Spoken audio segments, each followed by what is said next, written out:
En el nombre del Padre, del Hijo y del Espíritu Santo. Amén. Ven Espíritu Santo, llena los corazones de tus fieles y enciende en ellos el fuego de tu amor. Envía Señor tu Espíritu y todo será creado y se renovará la faz de la tierra. Espíritu Santo, fuente de luz, ilumínanos.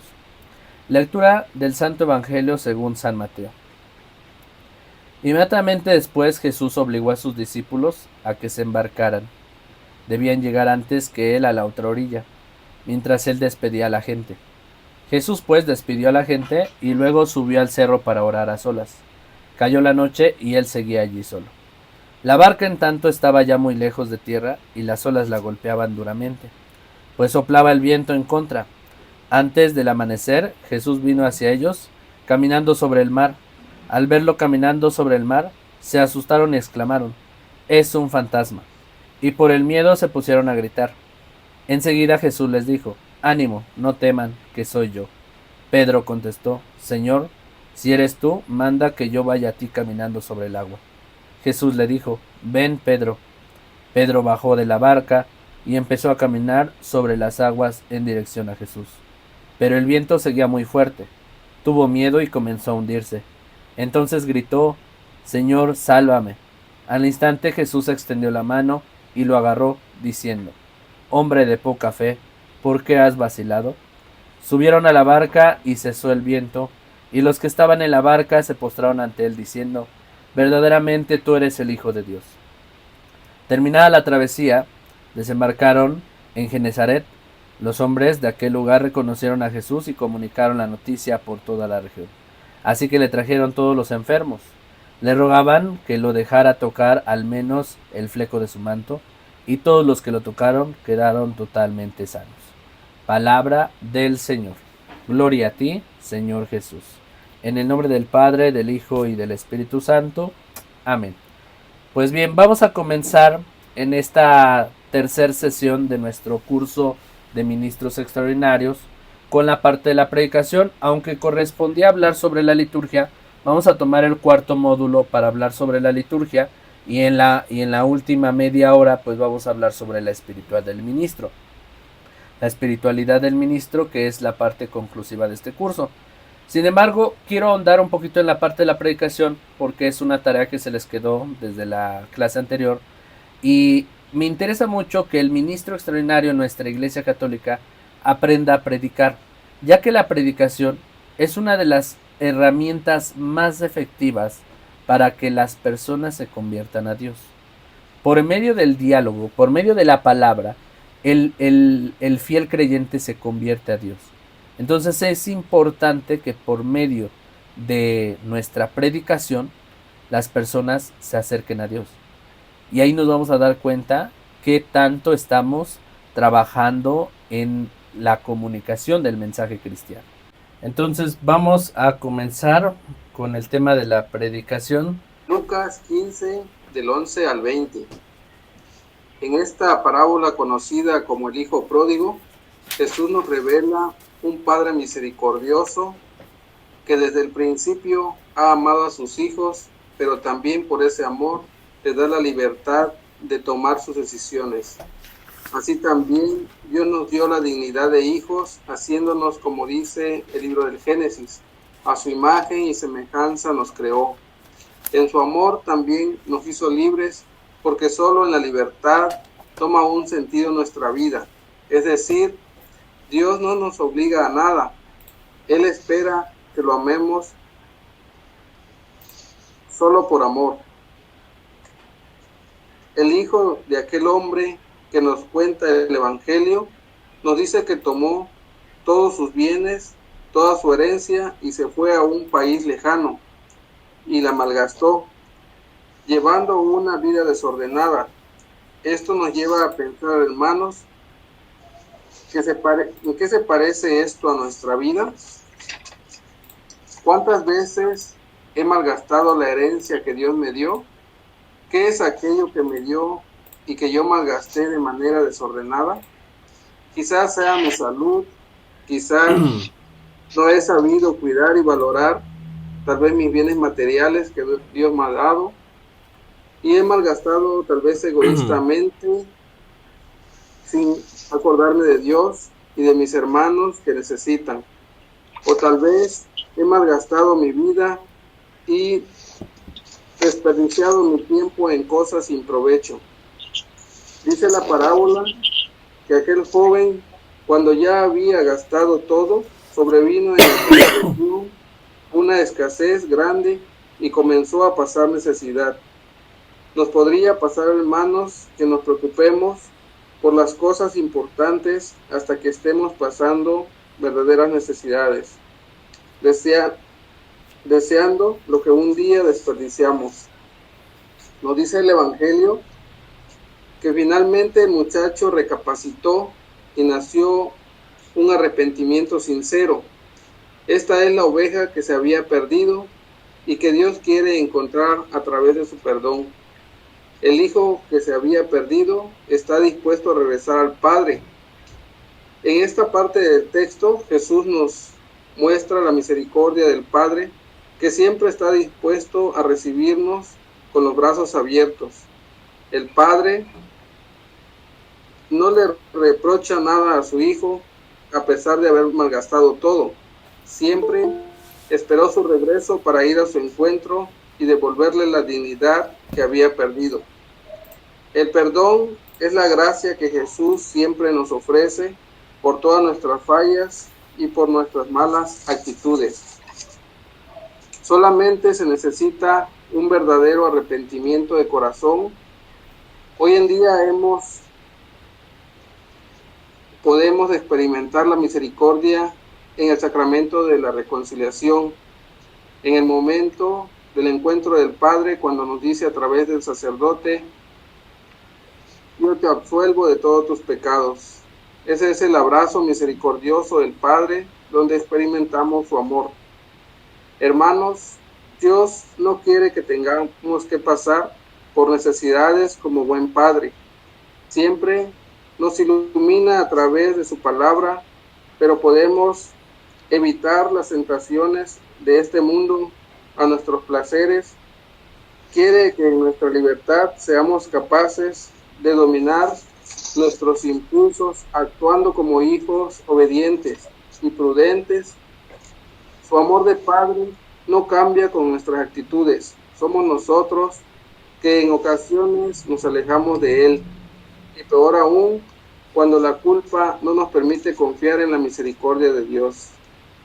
Demos gracias a Dios por todo aquello que nos ha dado sin merecer, por la vida, por la salud, por el trabajo y también por nuestra alma, nuestro cuerpo y nuestro corazón, que hemos de cuidar en todo momento, y que Dios nos conceda la gracia y el valor de un arrepentimiento sincero y la confianza en el amor de Dios Padre. Que así sea. Amén. Muy bien, amén, muchas gracias. ¿Usted qué se le dificulta en una predicación? ¿Le ha tocado realizar alguna predicación, hermana María de Jesús?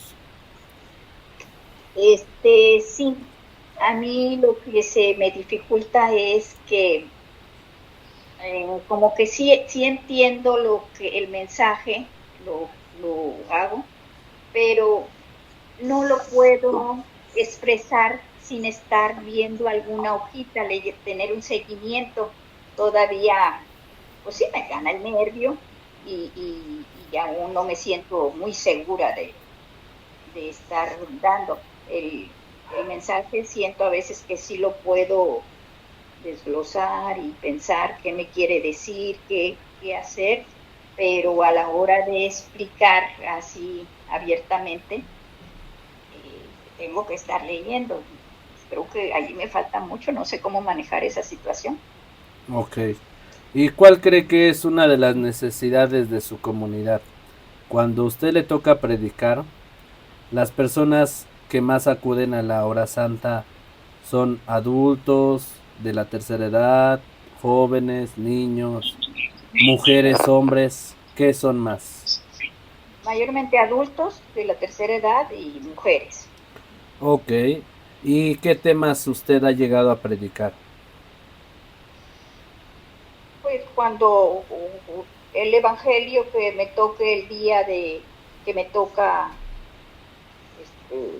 ir a dar la palabra, el evangelio de ese día es lo que tengo que porque es hacer la palabra, pues sí, iniciando con, normalmente como está, así como nos indicó usted, y si lo seguimos así, pero a la hora de la reflexión es ahí donde yo sí me pongo algo nerviosa. Ok, muy bien. Pues, Gracias, gracias. Voy haciendo estas preguntas porque quiero que todos vayamos aprendiendo de todos, de la retroalimentación, de lo que otros hermanos nuestros viven en el momento de pararse al frente de la comunidad y dar una reflexión. No es cualquier cosa. Y sobre todo, pues hay que ir con esta disposición del corazón.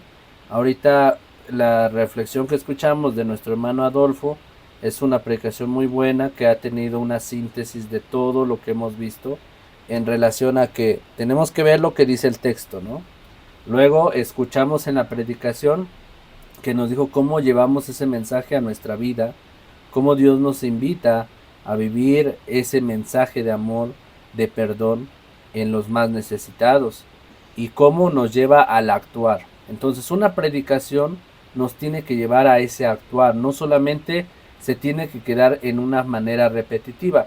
Uno de los errores que normalmente a veces se llega a cometer es que volvemos a repetir lo que el texto ya dice. Está bien, pero a veces el ministro le da tantas vueltas al mensaje, pero no lo aterriza. La predicación es como un avión, vamos volando, vamos viendo todo el panorama, todo el escenario, toda la escenografía, pero el avión tiene que llegar a un punto de aterrizaje. La predicación es lo mismo. Vamos viendo todo el panorama de lo que Dios nos está ofreciendo en su palabra, y tenemos que aterrizar esa palabra en un punto concreto. ¿Cómo lo vamos a aterrizar? Dios me está pidiendo el perdón. ¿Cómo voy a vivir el perdón? Bueno, en la familia. ¿Con quién te cuesta perdonar más? ¿A tu mamá, a tu papá, a tu hermano, a tu tío? ¿Con quién te peleaste? ¿Qué situación tienes por ahí? Bueno, pues ahí Dios te está pidiendo vivir el perdón y estos días vas a buscar acercarte a esa persona, pedirle perdón, pedirle disculpas, arreglar esa situación y cero rencores, cero envidia, cero divisiones.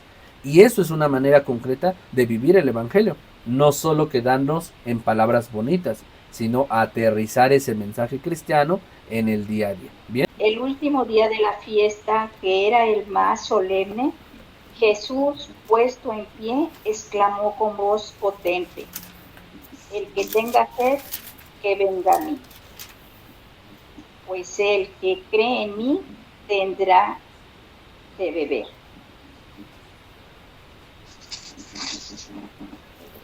Lo dice la Escritura: de su seno brotarán ríos de agua viva. Pues aquí yo le entiendo que me quiere decir que Jesús nos habla, que Jesús les habló a las multitudes para que escuchemos la palabra, y nos decía que, por ejemplo, en lo que decía, tengo sed, que venga a mí. Aquí requiere, pues que requiere máxima seriedad y que tengamos obediencia formal en los últimos días de las fiestas o asambleas sagradas, que decía que él que tenga sed. Y en la otra, esto significa que el Espíritu Santo, que brinda vida espiritual, es quien da fortaleza a quienes creen a Jesús antes de su muerte, y que Jesús es la fuente definitiva de la vida espiritual. Esto se refiere que la promesa se cumplirá después de su pasión y resurrección. ¿Y qué me dice el texto? Que Jesús nos invita a quienes tenemos sed espiritual a venir a Él, y que Él nos iluminará con el Espíritu Santo, y que ya con la iluminación es acercarnos a la oración. De Él nos fluirán las ideas, las palabras de nuestro interior, para poder dar una reflexión de su palabra con respeto y con compromiso. ¿Qué significa el contexto bíblico? Esto representa la presencia activa del Espíritu Santo en la vida de los creyentes. Por ejemplo, la sed es la necesidad espiritual que todos tenemos para tener paz, amor verdadero. Y que Jesús es el río.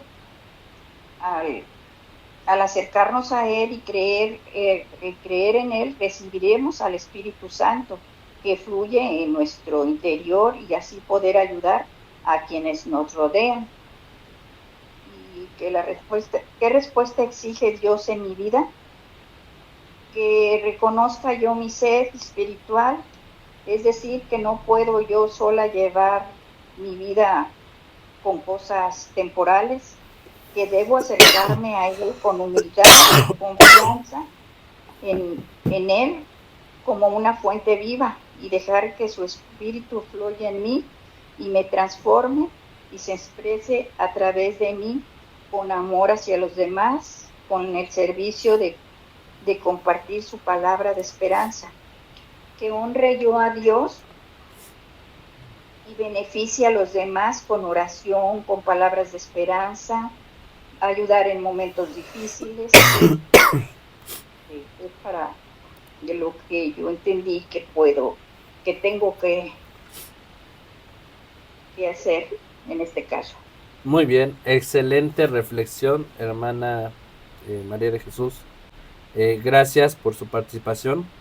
De igual manera a todos los que realizaron su tarea de la predicación, muy bien.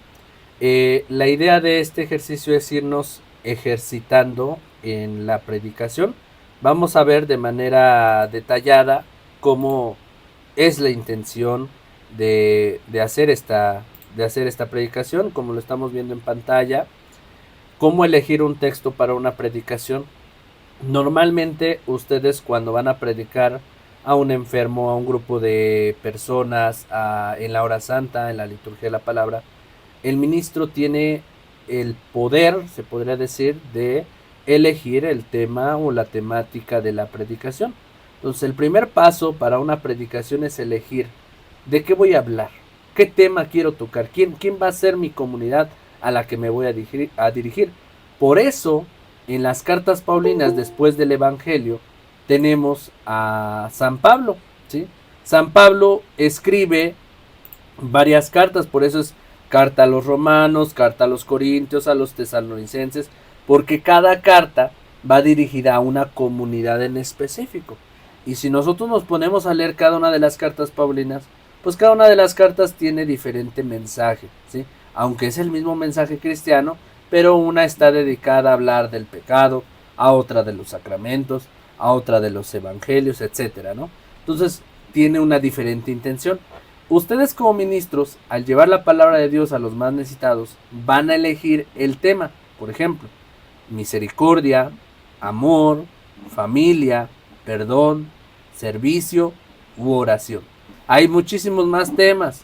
Niños, jóvenes, la vida vocacional.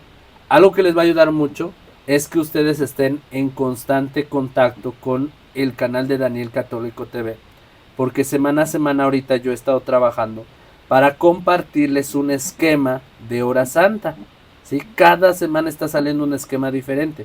Ahora, no quiere decir que ese esquema lo tengamos que ocupar forzosamente este jueves que viene, no. Algo muy bueno de la iglesia es que cualquier jueves del año podemos ir ocupando diferentes temáticas correspondientes al tiempo que se está viviendo. Cuaresma, Navidad, Pascua o tiempo ordinario, etc.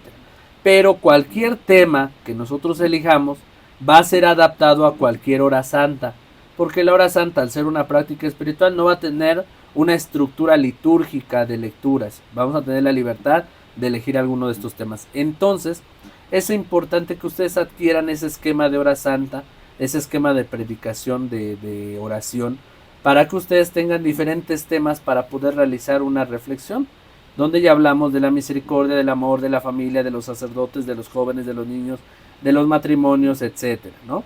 Ya una vez elegido el tema, ¿sí? Vamos a elegir ahora el texto del Evangelio. Algo que hablábamos era de que en toda la Biblia vamos a tener textos muy importantes, claro, pero el centro de la Sagrada Escritura es el Evangelio. Por lo tanto, para comenzar una predicación, tenemos que elegir un texto del Evangelio. ¿Y cuáles son los pasos para hacer esta predicación? Redactarla, leer el texto y practicar los siguientes pasos. ¿Qué me dice el texto? ¿Sí? ¿Qué me va a decir el texto? ¿Qué significa el contexto bíblico? ¿Qué ejemplos puedo tomar para explicar este texto? ¿Qué respuesta exige Dios en mi vida? ¿Cómo agradezco a Dios este mensaje? Es decir, no solamente hay que analizar el texto, reflexionarlo, sino ahora qué respuesta me pide Dios en este texto. Bueno, Dios está hablando del pecado, del perdón. Bueno, ¿qué me está pidiendo? Y en ese sentido, tenemos que dar una respuesta a Dios. ¿Y cómo agradezco a Dios este mensaje? Pues gracias, Dios, porque te has fijado en mí. Gracias porque me has dado una familia. Gracias porque me has dado esta situación en mi vida. Gracias. Siempre, ante cualquier reflexión, tenemos que aprender a dar gracias. Y de manera pues más detallada, veamos este paso a paso en la predicación, que ya no nos dio tiempo verlo en la sesión pasada, pero lo vamos a ir viendo. Miren, por ejemplo, en la predicación del texto de San Juan, en el capítulo 7, versículos 37 al 39, que leyó nuestra hermana María de Jesús, precisamente acá está el texto, ¿sí? El texto es este: el último día de la fiesta, que era el más solemne, Jesús, puesto en pie, exclamó con voz potente: el que tenga sed, que venga a mí, pues el que cree en mí tendrá de beber. Lo dice la Escritura, de su seno brotarán ríos de agua viva. Decía esto Jesús refiriéndose al Espíritu Santo, que recibirían los que creyeran en él.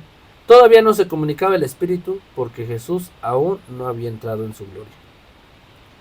Este texto, lo primero que hice fue dividirlo en las frases, ¿sí? Primer renglón: el último día de la fiesta, que era el más solemne, punto. Separamos siguiente frase: Jesús, puesto en pie, exclamó con voz potente. Siguiente: el que tenga sed, que venga a mí, etc. Ahora que ya lo hemos separado, el siguiente paso es ahora ver qué me dice la primera parte, ¿sí? En la primera parte de este texto, ¿qué me va a decir? ¿Qué voy a encontrar? Y acá dice: el último día de la fiesta, que era el más solemne, ya lo veíamos. Aquí debemos comprender qué significa primero solemne. Entonces hay que buscar en nuestro diccionario qué se refiere solemne. Solemne es una palabra que explica lo importante, lo que ocupa un gran valor. Entonces, si Jesús elige el último día de la fiesta, que era el más solemne, es porque Jesús aprovecha este momento solemne para hablarle a la gente y decirle quién podrá recibir su espíritu. A eso se refiere el Evangelio. Entonces ya ahí tenemos la primera parte de la explicación de nuestra predicación. Vamos con la siguiente parte. ¿Qué dice el texto? Jesús, puesto en pie, exclamó con voz potente: el que tenga sed, que venga a mí. Ahora, ¿cómo explicamos esto? Esta expresión de Jesús explica el trasfondo de nuestra humanidad, porque quien recibe a Jesús, por eso dice: Jesús, puesto en pie, exclamó con voz potente: el que tenga sed, que venga a mí. Entonces, en realidad aquí Jesús, porque quien recibe a Jesús jamás tendrá sed, en realidad aquí Jesús confirma la promesa de darnos vida. ¿Por qué Jesús nos promete algo? Porque nos promete vida. ¿Quién de nosotros quiere vivir? Pues todos. Si alguna vez hemos escuchado la expresión de que el agua es vida, Jesús nos invita a beber de su agua, que da vida y vida eterna. A eso se refiere el Evangelio. Seguir a Jesús no nada más es porque estemos locos y ya, y decir, bueno, vamos a seguir a ver qué puede pasar. O seguir a Jesús por conveniencia. No, seguimos a Jesús porque al estar con Él obtenemos una gracia, obtenemos un beneficio. Queremos ser redimidos, queremos vivir, queremos estar en paz. Por eso las personas que se encontraban con Jesús lo seguían. Por eso era tanto su encuentro, porque ellos ya no querían estar preocupados, ya no querían estar tristes, ya no querían sufrir. Y con Jesús todo eso se acababa. Por eso multitud de gente lo seguía, porque con Él ya no había sufrimiento. Siguiente parte del texto, dice en el Evangelio: pues el que cree en mí tendrá de beber. ¿A qué se refiere esto? Y ya preparamos ahí nuestra reflexión. ¿Qué significa creer? A ver, cuando hablamos de creencias, también nos referimos a cumplir aquello en lo que decimos creer. Por ejemplo, si le creemos a una persona en una cultura, nos volvemos partícipes de la realización de ciertas actividades. Por ejemplo, hoy en día, ¿no? Hay muchos cantantes famosos, muchos artistas, muchos creadores de contenido, que si tú los ves y dices, mira, si haces esto, te va a pasar esto. Entonces yo le creo, porque yo lo sigo. Si yo le creo, posiblemente y probablemente voy a replicar algunas de sus acciones que esa persona hace en mi vida. Si a esa persona le gusta ir a tales conciertos, yo también voy a querer ir a tales conciertos porque yo también creo en esa persona. Entonces, creer en Jesús, ¿a qué se refiere? Creer en alguien se refiere que es participar de sus decisiones, de su vida, de sus formas de pensar. Y participar en esta creencia de Jesús se refiere a participar de la vida, una vida que no solo es terrenal, sino eterna. ¿Sí? Que si Jesús murió y resucitó, yo también al creer en Jesús, creo que voy a morir y resucitar. Para eso es entender que Jesús nos da de beber y quiere que nos dé vida eterna. Continúa el texto diciendo, lo dice la Escritura, de su seno brotarán ríos de agua viva. La Escritura se refiere a que Jesús, como el Mesías Salvador, es la fuente de agua viva, el agua que brota de la roca, el agua que surge de debajo del templo, porque Jesús es tanto la roca como el templo. Y si también nos referimos al mismo tiempo a Jesús como el templo, habría muchas cosas que meditar en este sentido, porque nuestro cuerpo es el templo del Espíritu Santo. Y la pregunta es, ¿cómo cuido ese templo del Espíritu Santo? ¿Cómo cuido ese templo que Dios me ha dado, que es mi propio cuerpo? ¿Sí? Entonces, ya esta parte del texto se refiere que de su seno brotarán ríos de agua viva. Continuamos con la siguiente parte del texto. Decía esto Jesús, refiriéndose al Espíritu Santo que recibirían los que creyeran en él. ¿A qué se refiere esto? El Espíritu se derramará sobre los que creen y se hará en ellos Espíritu de Jesús. Será el gran signo de los tiempos del Evangelio. Esto no se opone a que el Espíritu actúe también, pero a menudo de manera diversa o que no comprendemos entre los que no son cristianos, ya que el Espíritu de Dios llena el universo. A eso se refiere, que todos los que recibieran al Espíritu Santo son los que creen en él. Todos los que creen en él recibirán el Espíritu Santo.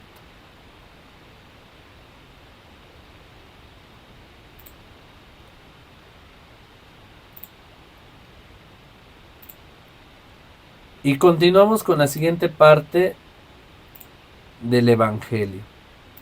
Todavía no se comunicaba el Espíritu porque Jesús aún no había entrado en su gloria. En todo tiempo ha habido artistas, pensadores y héroes. El Espíritu actúa en las personas de recto corazón. Esto, sin embargo, difiere mucho de los dones del Espíritu que Dios reparte entre quienes han acogido la fe. Juan quiere decir que no se había entrado todavía en la era del Espíritu y de los dones del Espíritu. Por último, cuando hablábamos de la predicación hace un momento, hablábamos sobre los miedos e inseguridades. Hay un episodio que les voy a compartir a través del grupo de WhatsApp que es precisamente cómo evitar estos miedos e inseguridades en la predicación. Pero acá hay algunos pasos. Leer el texto. Cuando tú lees el texto y ya sabes de lo que vas a hablar, bueno, vas quitando un poquito la inseguridad y el miedo. Cuando sabes sobre el tema central de la predicación, cuando tienes en claro que vas a hablar de la misericordia, del amor, pues ya sabes qué puntos puedes tratar, qué temas puedes tocar en especial de la misericordia o del amor, y eso te va a ir quitando ese miedo, esa inseguridad. Ya puedo hablar de esto, ya se me ocurrió esto. Entonces, cuando tú empiezas a darte esas ideas sobre el tema central de la predicación, pues esas inseguridades se van, porque tienes más la necesidad de comunicar que el miedo. Normalmente el miedo y la inseguridad viene cuando no sabes lo que vas a decir, cuando no tienes idea del tema, cuando no tienes idea del evangelio, pues viene la inseguridad. Pero cuando tienes claro el tema, Cuando sabes qué evangelio vas a tocar, tienes la seguridad de lo que vas a decir.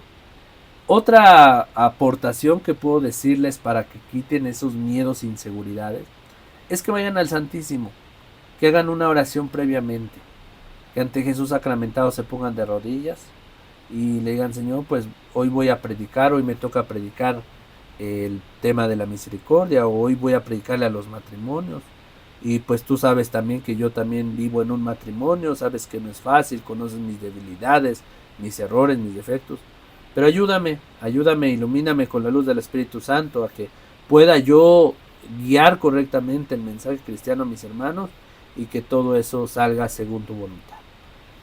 Otro punto importante después de visitar el Santísimo: seguir el objetivo central del mensaje del Evangelio. Hay evangelios, más bien el Evangelio mismo, ya se los había dicho, se explica por sí solo. A veces nuestra predicación está por demás, pero pues tenemos que hacerla para hacer este hincapié de lo que las personas tienen que hacer en sus decisiones de la vida. Sin embargo, bueno, cuando nosotros no tenemos idea de por dónde irnos en nuestra predicación, el mismo evangelio solito se explica. Yo les he dicho, a veces es más prudente que guardemos silencio, que cada quien medite la palabra de Dios y no demos predicación. Pero si es oportuno y si tienes la capacidad y la preparación, da una reflexión, da una predicación. ¿Por qué? Porque esa es la forma más eficiente de que las personas entiendan el mensaje de Cristo y puedan tomar una decisión. Ay, es que hoy el ministro habló muy bonito de la palabra de Dios y hoy pues yo quiero ayudar en el coro, o yo quiero hacer una donación porque creo yo que le debo mucho a Dios y quiero pues ver en qué puedo ayudar. Y así muchas personas, a lo largo de mi vida se me han acercado muchas personas al final de mis charlas, de mis predicaciones, y me dicen: Daniel, hoy el Espíritu Santo te iluminó, hablaste de esto. Hermanos, yo a veces ni me acuerdo de lo que hablo, ¿sí? A veces es el Espíritu Santo que me ilumina. Y le digo, pues es Dios. Les digo, es Dios el que habló a través de mí. Y pues a veces no me acuerdo ni lo que dije. Dice: no, es que hablaste de esto y de esto. Y fíjate que yo estoy pasando una situación. Dime dónde puedo apoyar. Dónde quiero hacer esto. Quiero ayudar. Quiero inscribirme a tal curso. Quiero ayudar en el coro. Quiero ayudar a los de liturgia. Quiero donar tales cosas para la iglesia. Y el Señor es el que toca su corazón. Yo hablo, pero el Señor es quien toca el corazón de las personas y ahí están los resultados. Entonces, no tengan miedo, no tengan la inseguridad, porque Dios los acompaña en cada uno de los momentos de su vida. ¿De acuerdo? Bueno, como tal, para finalizar esta parte de las estrategias o recomendaciones para predicar, pues quisiera yo que decirles de la manera pues más sencilla. No tengan miedo, porque Dios los ha elegido y Dios no se equivoca. Dios confía en tus capacidades. Dios sabe que eres capaz. Dios sabe que tienes el poder de poder comunicar el mensaje. Tú ten la seguridad en Dios. Cuida tu oración, cosa que ya vamos a ver ahorita más adelante, para que la predicación ya no sea algo que a lo mejor te atormente, que te haga ponerte nervioso, que te haga sentirte intranquilo.